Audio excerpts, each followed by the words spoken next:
Vasco oficializa pedido de recuperação judicial e clube pode ter alívio financeiro de até 40 milhões ao ano. Além de alívio financeiro já em 2025 também. Ao mesmo tempo que a 777 volta à briga e o clube entra em risco com o pedido. Tudo ainda é muito incerto, porque dependerá dos acordos feitos pelo clube daqui pra frente com os credores. Mas o primeiro passo foi dado para a recuperação judicial do Vasco. O plano, que havia sido anunciado há quase 5 meses, foi posto em prática na noite dessa terça-feira e se tornou o assunto dessa quarta. O objetivo principal do clube não é deixar de pagar as suas dívidas, mas sim diminuir os juros anuais e equalizar elas para que se tornem viáveis, para que deixem de ser a curto prazo como era no caso do RCE. Vamos por partes. Como eu falei, eu vou tentar resumir, porque o assunto demanda um especialista para mais detalhes. Mas basicamente, o plano de recuperação judicial é o último passo antes de o clube declarar falência. Porém, calma, torcedor, é o último passo para caminhar para uma salvação também. É o sinal de que o Vasco ainda respira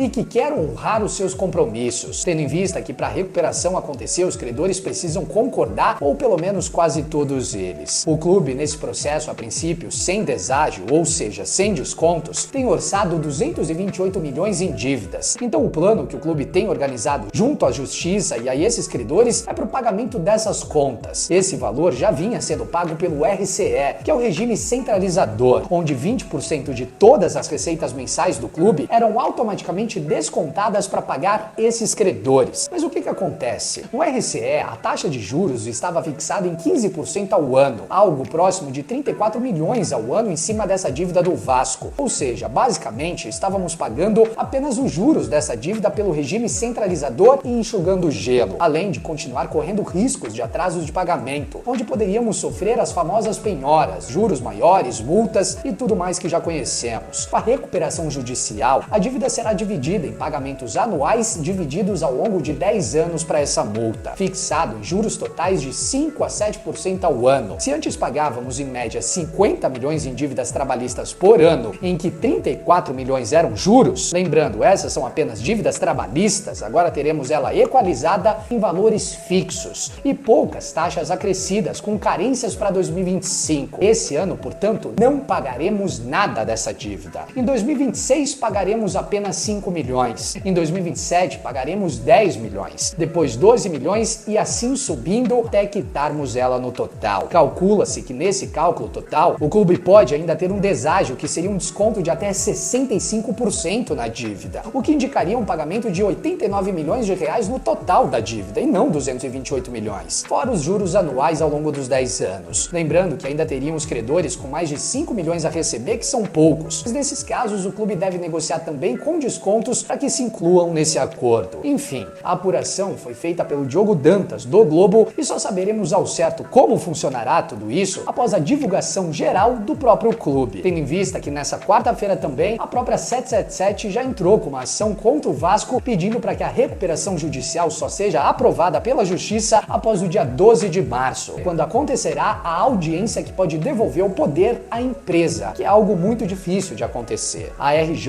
é um passo importante para a venda da SAF, tendo em vista que entrega para o novo investidor um plano de pagamento das dívidas, assegurando para o novo investidor onde ele terá a opção de fazer o que quiser com a dívida, que estará equacionada pela Justiça. Modelo adotado pelo Cruzeiro e pelo próprio Botafogo também, se eu não estou enganado, nos últimos anos. Perdão então por qualquer equívoco dito nesse vídeo, e assim que eu tiver mais clareza nessas informações, eu vou trazendo aqui para vocês. Tamo junto, saudações vascaínas.